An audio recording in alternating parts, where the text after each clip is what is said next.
Eu sou estrangeiro ou eu estou estrangeiro? Quando eu era no ensino médio ou quando eu estava no ensino médio? Você nunca sabe quando usar os verbos ser e estar? Nesse vídeo eu vou te explicar tudo. E lembrando que se você tem planos de viajar para o Brasil, eu criei um e-book gratuito de português para viagens com tudo o que você precisa saber para não ter problema com o idioma. Se você quiser receber, o link está aqui embaixo na descrição.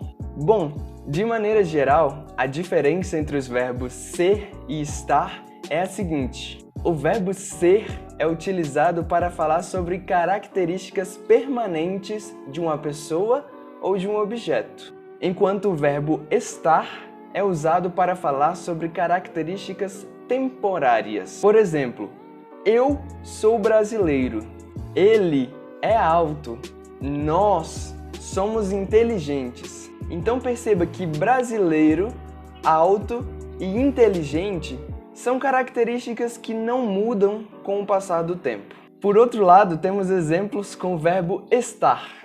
Eu estou feliz, ela está triste, nós estamos cansados. Então perceba que triste, feliz e cansados são coisas que podem mudar com o passar do tempo. Infelizmente, essa regra tem algumas exceções. Por exemplo, eu posso dizer ele está morto. Se uma pessoa está morta, ela nunca vai ficar viva novamente. Mas mesmo assim, nós usamos o verbo estar. Uma outra exceção são as profissões. Por exemplo, eu sou professor. Pode ser que no futuro eu tenha outra profissão, mas mesmo assim nós usamos o verbo ser. Uma dica que pode ajudar você a sempre saber se você vai usar o verbo ser ou o verbo estar é pensar em um intervalo de 5 minutos.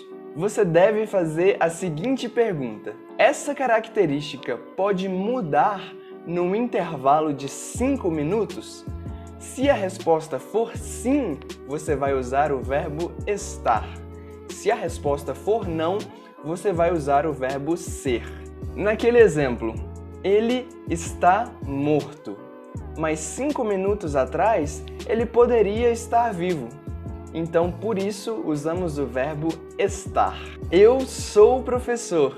Daqui a 5 minutos, pode ser que eu tenha outra profissão, mas eu ainda continuo sendo professor, posso dar aulas de português e por isso usamos o verbo ser.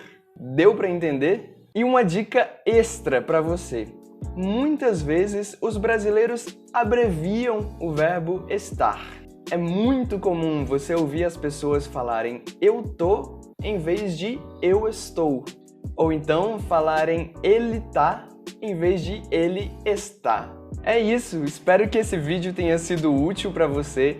E se você gostou, deixa o seu like aqui embaixo para me ajudar a fazer mais vídeos como esse. E se inscreve no canal para você não perder os próximos vídeos.